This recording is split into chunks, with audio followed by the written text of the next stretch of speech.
Hey YouTube, this is my Rustler VXL. Just give you a quick look at what I've done. You might like it, you might not, but hey, I like it. As you can see, it looks a little different than out of the box. I'm running foam tires. I've got RPM bumper. That spoiler sitting up there you see is not stock at all. That came off of a Lexus drift car body. My buddy came over and he decided to bring his car over and paint it, and the bumper is made from HBI, and it fitted right on there. It was weird. The two stock holes on the right and left, they fitted perfect. I just had to use the two plastic bolts that you take off when you take off the old bumper, because the screws that come with the this bumper, or this spoiler, I'm sorry, were a little too long. But other than that, use the plastic bolts for spacers and you're good to go. Front of the car, RPM, everything. And if you look, my grill is a little different. I cut this out and I put a screen in there, and I did the exact same thing back here. Just for the fact is to run the car cooler. I have a fan on the ESC, and you know, we'll get to that here in just a second. Let's see here, wheelie bar. It's a must on this thing. This thing's a wheelie monster. So all I'll do is wheelies. Newcomers to the game, make sure you get one. People who own this, you know what I'm talking about. Now this is the VXL version. It's got a brushless system in it, and my son has a Rustler brushed edition, and he has fun with it. He's 9, and he's not ready for this yet, but he'll get there one day. Okay, running lipo in here. Venom 5400 milliamp, 11.1 volt. Cost me about $72. Well worth every penny. I ran a stock battery for like a week, and upgraded to a 9.6 volts 8-cell nickel-ion battery. You can get those ordered online from Traxxas, or you can just go into your local hobby store and ask them. It's a double hump, so you're going to have to get the battery expansion kit for the ESC and the battery holder, and I'll show you real quick. If you look, you'll see a gap in there. Move this.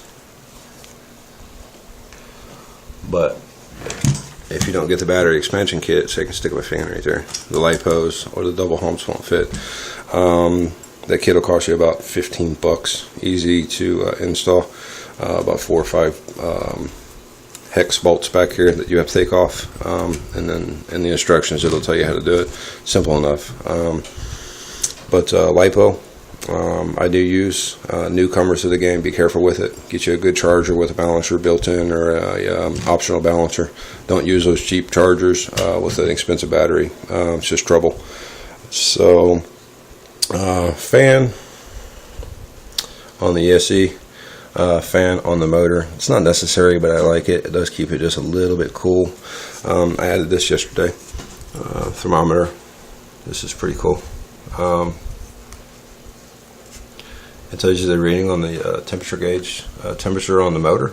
Of course, I hadn't ran it at all today. It's a little cold outside, but what I did was I took a piece of Velcro and put it on the side of the ESC, and there you go.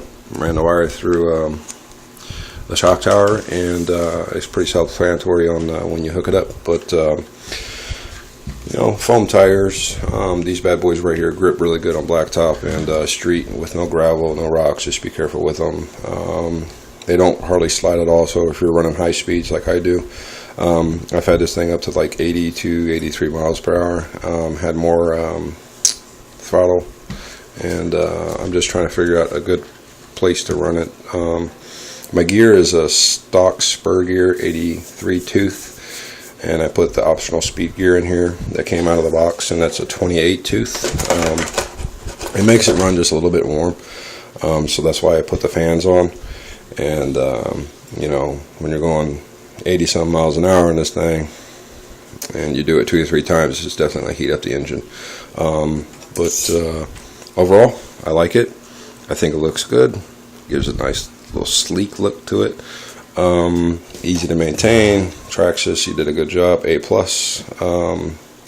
Newcomers, if you want to get a Slash or a Rustler, they're both good. I have a friend of mine that has a Slash 4x4 brushless, and it's fun, durable, just like this one. But give you a heads up, upgrade everything to RPM. Everything on the front, everything on the rear. It'll cost you a little bit of money, but it's well worth every penny. Not saying that it's not a bad vehicle when it comes out the box, but if you're anything like me, and you know, when you first get out of the box, you're like a little kid in a candy store. You take it out, you know, bang it up against something, you break it, you gotta have to go get it fixed. So it's up to you, whatever you want to do. But this mesh here, I forgot to tell you, this is a screen that you can buy at any kind of Home Depot, Lowe's. This is the screen that works on your windows, your storm windows. It comes like $6-7 for a big roll, so you can do a lot of things with it. But that's the way it looks like up front, and it is functional. Definitely functional. It definitely gives it a nice little clean look that I like. And the clip holders are about $2 or $3 a piece. You drill a little hole, pop it in. That way you save your body pins or your clips. I've lost numerous clips off this thing going really fast, and of course you're gonna flip it over and, you know, do whatever. But one more look. Lipo, fans, wheelie bar, hair, you know, everything, shock tower, all that, RPM. The bottom of it, a couple stickers just to give it that, you know, look when it's going down the road, when it's doing a wheelie. Neighbors like it a lot. But other than that, no complaints. I have a lot of fun with this thing. And as soon as I get my Slash next week, it'll be going on too. Now I do have the stock rims came with it, the black and chrome. I went through the knobbies in like 2 days with the lipo, so I just took the knobbies off and I put Jado tires on. Really good tire. And I got some Anacondas on order. They'll be here next week. Just the rears, the fronts are fine. They just match the color of the rim. So we'll get some videos posted on YouTube about running this thing one day, as soon as it gets warm. Thanks for watching.